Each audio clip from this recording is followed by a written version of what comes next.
Hey guys, it's Gus, and I'm gonna bring you a short video. The reason I'm bringing this is I thought it was common knowledge, but I'm noticing the lack of knowledge in much of the newer player base, and maybe some of the older player base. I'm noticing it in Vault of Stars, but I host Bell every single day, and I host hard runs, because you only need to do 3 to cap the currency. And the deal with bosses is that if you don't have enough DPS, you're not going to beat it, especially Bell. So I ask everybody to run debuffs. But before that, people ask me why I run Bell.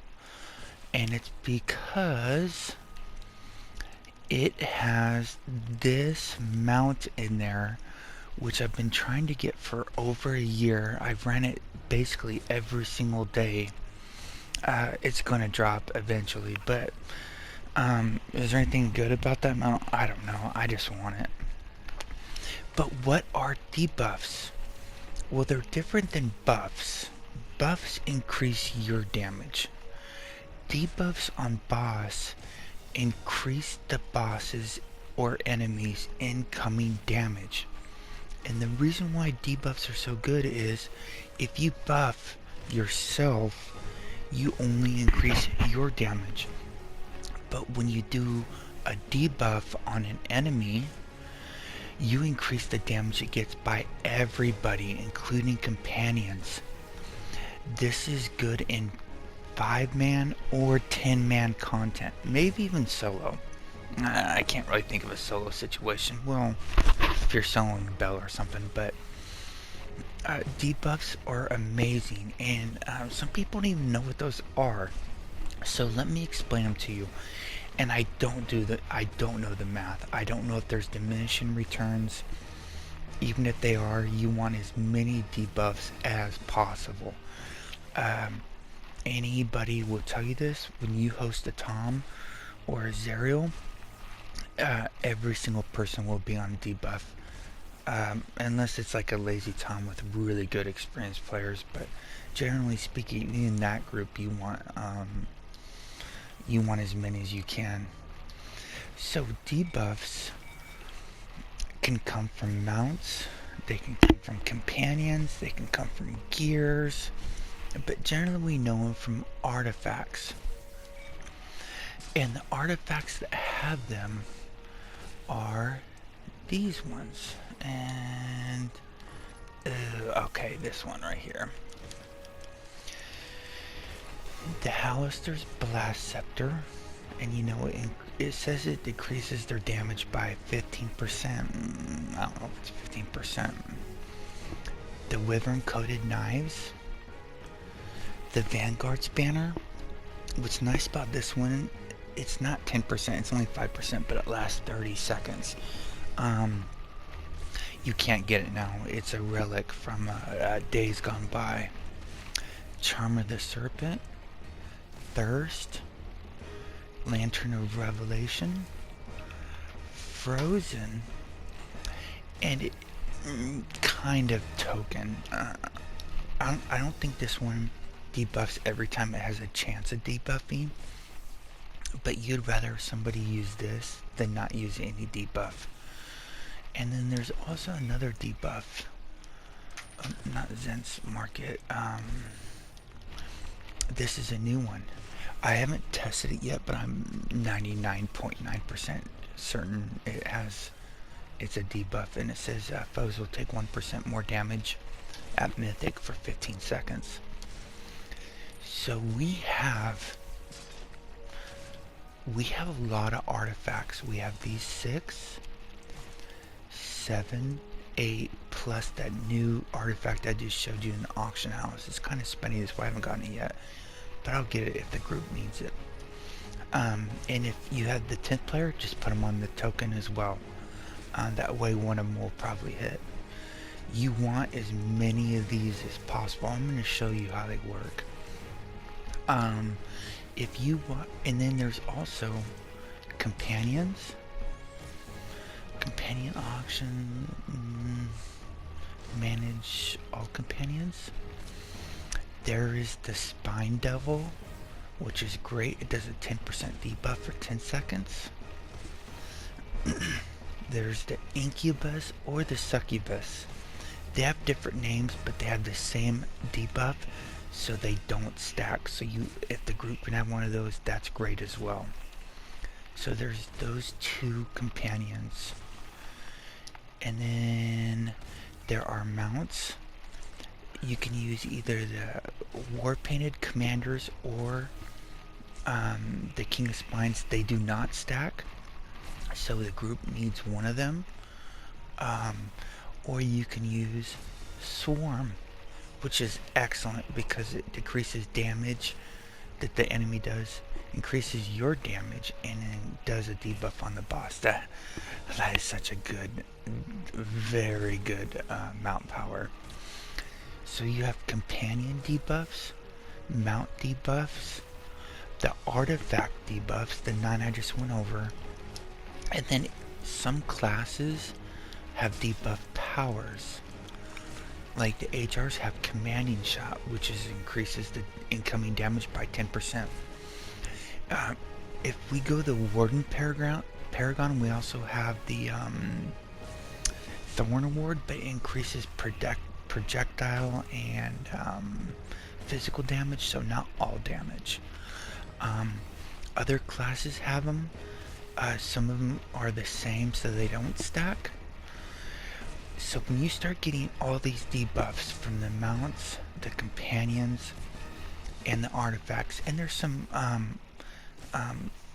powers too, like the Vistani set is a debuff, and that takes the Taroka deck artifact.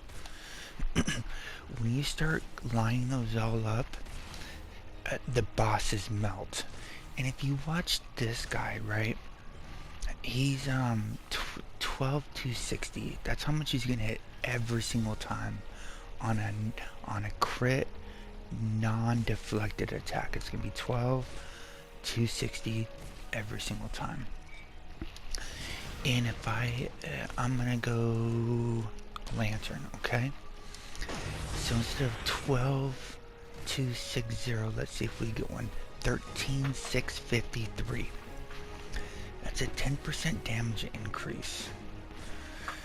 And that's gonna wear off. It's already wore off.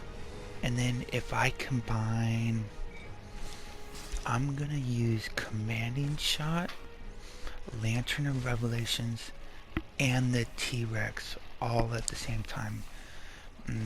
That 12,486, I don't know why it's 200 damage higher. It's probably from one of my attacks, giving a some kind of stacking ability, like the rib cage or something. But his attacks are the same every time. That's why I like testing with the Koatoa. So 12,486 on a non-crit, non-deflected, and we got 4 seconds left, and I'm going to show you this. So I'm going to do. There's going to be, now that casts Thorn, so Commanding Shot, Lantern Revelation, T-Rex. Watch how much, 17,000. So its attacks went from 12,000 to 17,000. Now multiply that by all 10 players and all 10 striking companions. It is monstrous, and that's how people beat bosses without using scrolls.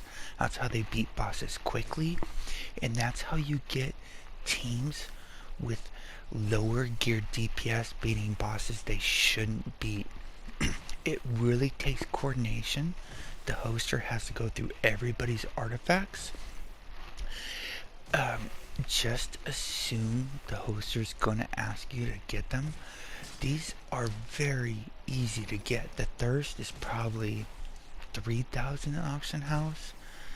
The Charm of the Serpent is dirt cheap. The Hallister Scepter is less than 200k. The Wyvern Knives you get from the campaign store at the Frozen we just recently got. The token is dirt cheap. The Lantern that I currently have equipped, we get that just by playing the game. It's free.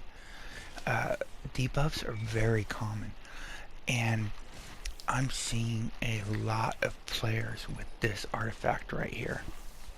Staff of Flowers. Oh, it's great. It's sexy. It gives you power and crit. It does damage over time, but that does nothing for the group's damage. That's only for your damage. It's great when you're leveling, has a high item level, but it's not a debuff, and this is the one I'm commonly seeing most newer players wear.